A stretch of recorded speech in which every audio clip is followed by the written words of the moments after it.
BBA, BCA, BCom computer కోర్సులో 100% placement లభించే ఏకైక డిగ్రీ కాలేజ్ కూకట్పల్లిలోని i3 డిగ్రీ కాలేజ్ 8367215215.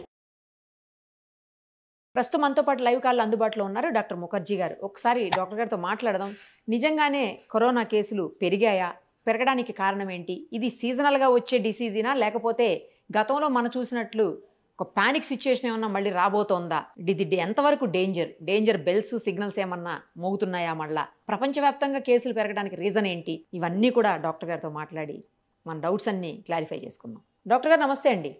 నమస్తే డాక్టర్ గారు చెప్పండి, అంటే కేసెస్ ఇప్పుడు పెరిగాయి అనేది అయితే పక్కా కరెక్ట్ అండి. అది మీడియా సృష్టి అని కొంతమంది అంటున్నారులే, కానీ మీడియా సృష్టి ఏమి కాదు. నిజంగానే కేసెస్ రైజ్ అయ్యాయి. బట్ ఏంటంటే లాస్ట్ ఇయర్తో కంపేర్ చేసినప్పుడు ఇయర్ ఎందుకు పెరిగాయి అనేది ఒక పాయింట్. నెక్స్ట్ ఇదేమన్నా సీజనల్ డిసీజా? డిసెంబర్ నుంచి జూన్ మధ్యలో ఈ కేసులు పెరుగుతాయి, ఈ వైరస్ ఈ టైంలో ఎక్కువ వస్తుందని అంటున్నారు. అది ఎంతవరకు నిజము? కేసెస్ పెరిగి డేంజరస్ సిచ్యువేషన్లోకి ఏమన్నా వెళ్తామా, లేకపోతే ఇంతటితో తగ్గే అవకాశాలు ఉన్నాయా? డాక్టర్ గారు మొత్తం ఎక్స్ప్లెయిన్ చేయరా ప్లీజ్. అంటే కేసెస్ పెరిగిన మాట వాస్తవమే, పెరుగుతున్న మాట వాస్తవమే. ఎందుకు పెరుగుతున్నాయి అని అంటే JN1 లో సబ్ వేరియంట్స్ వస్తున్నాయి. వేరియంట్ మనం చూసుకున్నట్టయితే ఆల్ఫా చూసాము, డెల్టా చూసాము, ఆ తర్వాత ఒమిక్రాన్ చూసాము. ఒమిక్రాన్ లో మనకి సబ్ వేరియంట్స్, అనేక సబ్ వేరియంట్స్ వస్తున్నాయి. ఆ సబ్ వేరియంట్స్ లో JN1 అనేది ఒక ప్రధానమైన సబ్ వేరియంట్. ఇది సుమారుగా డిసెంబర్ 2023లో బయటకు వచ్చింది. చాలా వరకు ఇదే డామినేట్ చేసుకుంటూ పోయింది. ఎందుకు డామినేట్ చేసుకుంటూ పోయిందంటే, ఎప్పుడైతే ఒక వైరస్ మన ఇమ్యూనిటీని దాటి మన ఎఫెక్ట్ చేయగలదో అలా వచ్చినప్పుడు మనకి అది పెరుగుతూ పోతుంది అనమాట. సో ఆ మనకి JN1 మిగతా వేరియంట్స్ ని కాదని ముందుకు వెళ్ళిపోయింది. అయితే అప్పటి నుంచి ఉన్న వైరస్ ఇప్పుడు ఈ సంవత్సరం దాని మీద ఇంట్రెస్ట్ ఎందుకు పెరిగిందంటే, సింగపూర్ లోను, హాంకాంగ్ లోను కేసెస్ పెరిగినాయని వాళ్ళు చెప్పటం, చైనాలోను, తైవాన్ లో కూడా కేసెస్ పెరిగినాయని చెప్పడంతో పాటు హాంకాంగ్ లో వాళ్ళు ఏం చెప్పారంటే ఒక 31 మంది సీరియస్ గా ఉన్నారు, లేకపోతే మరణించారు అని చెప్పారు. అంటే వాళ్ళలో మరణించిన వాళ్ళు తక్కువే, కానీ మరణించిన వాళ్ళు ప్లస్ సీరియస్ గా ఉన్న వాళ్ళు కలిపి ఎక్కువగా ఉండటాన్ని ప్రపంచవ్యాప్తంగా కొంత భయభ్రాంతికి గురి చేసింది. అలా మళ్ళీ ఉన్న మరణాలు పెరుగుతున్నాయా అన్న భయం ఒకటి మొదలైంది. తర్వాత ఏమైందంటే, ఇండియాలో టెస్ట్ చేయడం మొదలు పెట్టినప్పుడు మొదటగా ఎవరికి టెస్ట్ చేస్తారంటే హాస్పిటల్లో అడ్మిట్ అయిన వాళ్ళకి టెస్ట్ చేస్తారు. అడ్మిట్ అయ్యి ఆల్రెడీ సీరియస్ గా ఉన్న వాళ్ళకి టెస్ట్ చేస్తారు. సో అలా చేయడం వల్ల ఆ సీరియస్ గా ఉన్న వాళ్ళలో కొంతమందికి పాజిటివ్ రావడం, ఆ పాజిటివ్ ఉన్న వాళ్ళలో ఆల్రెడీ సీరియస్ గా ఉన్నారు కాబట్టి కొంతవరకు మరణాలు ఒక 2-3 కనపడటం జరిగింది. సో ఇది మనం బయట జనరల్ పబ్లిక్ కి చేస్తుంటే అంత డేంజరస్ కనపడేది కాదు. ఎందుకంటే ఎక్కువ మందికి పాజిటివ్ వచ్చినా కూడా చాలా తక్కువ మంది అడ్మిట్ అవ్వడం అనేది మనం చూసేవాళ్ళం. కానీ ఇప్పుడు అట్లా చేయట్లేదు కదా. ఎక్కువ సిక్ గా ఉండే వాళ్ళకి చేసినప్పుడు కొన్ని మరణాలు సంభవించే అవకాశం ఉంటుంది. అది కోవిడ్ వల్ల కాకపోయినా దాంతో ఉన్న కోమార్బిడిటీస్ వల్ల వచ్చే అవకాశం ఉంటుంది. ఉదాహరణకి ఇనిషియల్ గా మహారాష్ట్రలో చనిపోయిన ఒక అబ్బాయికి నెఫ్రోటిక్ సిండ్రోమ్ అని కిడ్నీకి సంబంధించిన సమస్య ఉందండి. అతను బాగా సివియర్ గా ఉన్నప్పుడు మనకు ఒకసారి కోవిడ్ ఇన్ఫెక్షన్ టెస్ట్ చేసి చూస్తే అది పాజిటివ్ వచ్చింది. అంతేగాని అతనికి కోవిడ్ వల్ల సివియారిటీ రాలా. సివియర్ గా ఉన్న అతనికి మనం టెస్ట్ చేసాం. సో అందుకని మనకి ఈసారి నెంబర్స్ ఎక్కువ కనపడతా ఉన్నాయి. సో అందుకే మనం దీన్ని ప్రమాదకరంగా మనం భావించాల్సిన అవసరం లేదు. కానీ ఒక్క విషయం ఏంటంటే, ఇది మనకి డిసెంబర్ నుంచి జూన్ దాకా ఉంటాయా, లేకపోతే ఇట్లాంటి కరెక్ట్ సీజనల్ ఒక క్లిషేస్ కి దూరంగా ఉంది కోవిడ్. అంటే మనం చెప్పినట్టుగా వినట్లా, మనం చెప్పినప్పుడు టైంలో రావట్లా. మనం ఏమనుకునే వాళ్ళం, యూజువల్ గా కొద్దిగా వింటర్ లో వస్తుంది, రైనీ సీజన్ లో వస్తుంది అని. ఇప్పుడు అట్లా లేదు. ఇది సమ్మర్ లో వస్తుంది, ఇష్టం వచ్చినట్టు వస్తుంది, ఎప్పుడైనా. కాబట్టి ఒక పర్టికులర్ సీజన్ అంటూ కోవిడ్ కి లేదు. ఎప్పుడైనా వచ్చినా కూడా ఇప్పుడు మనకి ఎట్లా ఫ్లూ వచ్చినప్పుడు కొన్ని కేసెస్ పెరిగినప్పుడు కొంత అడ్మిషన్స్ అవసరం పడుతుందో అదే విధంగా అడ్మిషన్స్ అవసరం పడుతుంది, కానీ ఎక్కువ అయ్యే అవకాశం లేదు. ఇంకోటి మీరు అడిగింది క్లియర్ గా, ఇప్పటి నుంచి మనకి ఎక్కువ అయ్యే అవకాశం ఉందా లేదా? ఎక్కువ అయ్యే అవకాశం ఉందా లేదా అని మనం ఎక్కడ చూడాలి? సింగపూర్ లో, హాంకాంగ్ లో, చైనాలో చూడాలి. ఎందుకంటే వాళ్ళకి మనకన్నా ముందు కేసెస్ పెరిగినాయి కాబట్టి.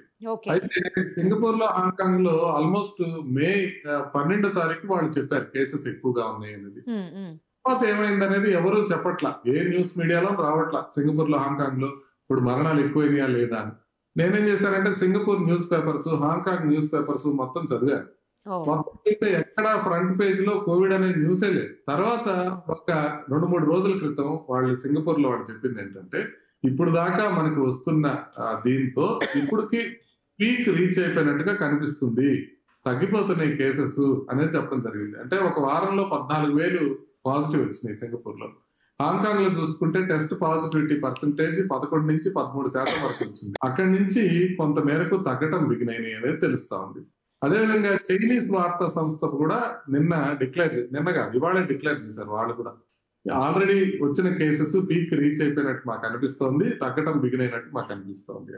కాబట్టి కొంత కేసు లోడ్ పెరిగినా, కొంత నెంబర్లు పెరిగినా కూడా అది మనం టెస్టులు పెంచడం వల్ల అవుతుంది. కానీ మనం ఏదో ఒక రకంగా మళ్ళీ పాండమిక్ అవుతుందని కానీ, లేకపోతే ఎక్కువగా వ్యాప్తి చెందుతుందని కానీ మనం భావించాల్సిన పని లేదు. ఒక్క ఇంపార్టెంట్ విషయం ఏంటంటే సింగపూర్ లో ఉన్న వేరియంట్, హాంకాంగ్ లో ఉన్న వేరియంట్ మైల్డ్ గా డిఫరెంట్. ఓకే. రెండు JN.1 సబ్ వేరియంట్స్ అయినప్పటికీ హాంకాంగ్ లో ఉన్నది ప్రధానంగా XBB అనే వేరియంట్, దాని నుంచి NB1.8.1 అనేది వస్తుంది. సింగపూర్ లో ఉండేది ఏంటంటే LF7 అనేది వస్తుంది. NB1.8.1 అనేది 2 కంట్రీస్ లో ఉంది. కాబట్టి కరెక్ట్ గా ప్రభుత్వం తరఫున చూడాల్సింది ఏంటంటే కొత్త వేరియంట్ ఏదైనా వచ్చే అవకాశం ఉందా, అదేమన్నా ప్రమాదకరంగా మారే అవకాశం ఉందా చూసుకోవాల్సిందే. కానీ ఇప్పుడు దాకా ఉన్న దాఖలాల ప్రకారం ఇన్సకాగ్ అనే మన గవర్నమెంట్ సంస్థ చేసిన పరిశోధనల ప్రకారం కూడా ఇది JN.1 వేరియంటే, ఇది ఒమిక్రాన్ సబ్ వేరియంటే.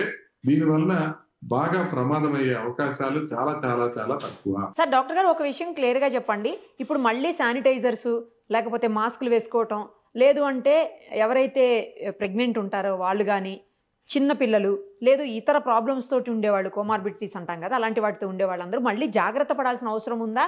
అలాగే వేరే దేశాలకు వెళ్ళినప్పుడు ఎలాంటి జాగ్రత్తలు తీసుకోవాలి? అంటే జాగ్రత్తగా ఉండాల్సిన అవసరం ఎప్పుడు ఉంది.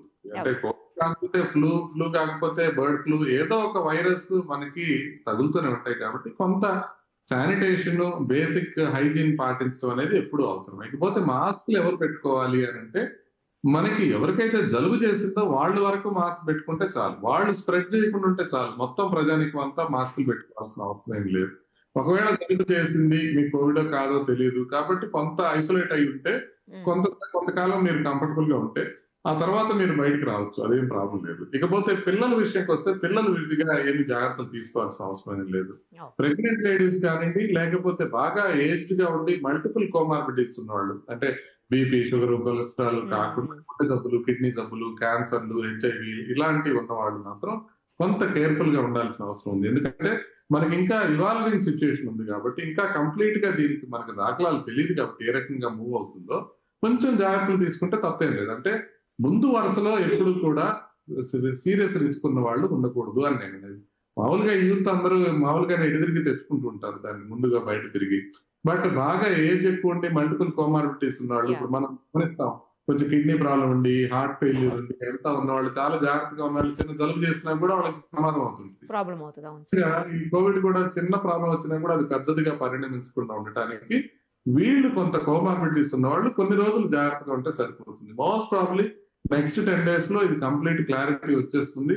మోస్ట్ 90% ఇదేమీ ప్రమాదం కాదు అనేది, ఇక దీన్ని మళ్ళీ ఫర్దర్ గా చెక్ చేసుకోవాల్సిన అవసరం లేదనేది మనకి తెలిసే అవకాశం. వేరే కంట్రీస్ వెళ్ళేటప్పుడు అంటే టూరిస్టులు ముఖ్యంగా వాళ్ళు కొంచెం జాగ్రత్తగా, హాంకాంగ్ వెళ్లే వాళ్ళు మాత్రం కొంచెం అక్కడ వాళ్ళు మాస్క్ ని కొంత మ్యాండేట్ చేసినట్టుగా కనబడుతుంది.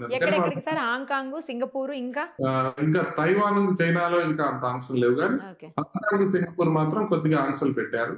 అది మాస్క్ పెట్టుకోవాలన్న ఆంక్ష మాత్రం పెట్టడం జరిగింది. అందుకని కొంత మాస్క్ ధరించి వెళ్తే సరిపోతుంది. పాతకాలంలో సర్టిఫికెట్ ఏమైనా ఉంటే కోవిడ్ సర్టిఫికెట్ తీసుకెళ్తే సరిపోతుంది. వాళ్ళు ఏమి ఇన్సిస్ట్ చేయట్లా, ఎయిర్పోర్ట్స్ లో కూడా ఏమి ఇన్సిస్ట్ చేయట్లా. ఓకే. మొన్న ఈ మధ్యకాలం విన్నాం సార్, ఒక మన క్రికెటర్ కూడా ఒకళ్ళకి ఇదే సేమ్ ప్రాబ్లం తోటి, కోవిడ్ ప్రాబ్లం తోటే బ్యాక్ వెళ్ళారు వాళ్ళ కంట్రీకి, మళ్ళీ తిరిగి వచ్చారని అంటున్నారు. ఇక్కడికి వచ్చి కూడా హాస్పిటలైజ్డ్ అయ్యారని చెప్పేసి విన్నాము. మన IPL ఆడుతున్నటువంటి ఒక ప్లేయర్ కూడా. ట్రావిస్ హెడ్ గారు వెనక్కి వచ్చి ఒక హాఫ్ సెంచరీ బాదారు. సేఫ్ గా ఉన్నారు, ఏం ప్రాబ్లం లేదు. అదేవిధంగా శిల్పా శిరోద్కర్ గారికి కూడా వచ్చిందని విన్నాం వార్తలు. బట్ ఏం ప్రమాదం కావడం, అది నేను నార్మల్ గా ఉండి కొద్దిగా ఇన్ఫెక్ట్ అయిన వాళ్ళకి ఏమి డేంజర్ అవ్వట్లేదు. సో ఏం భయపడాల్సిన అవసరం ఏం కనపట్లేదు. కాబట్టి పానిక్ అయిపోయి ఏదో జరిగిపోతుందనే టెన్షన్ అయితే అవసరం లేదు. అలాగే ప్రాణాల మీదకి వచ్చే పరిస్థితులు కూడా లేవు కదా సార్, ఆక్సిజన్ అవసరం పడేటువంటి సిచ్యుయేషన్స్ అయితే లేవు కదా, సాచురేషన్స్ పడిపోయి అవసరం 99% ఉండదు. అసలు ఏం భయపడాల్సిన అవసరం లేదు. రిలాక్స్ గా ఉండండి.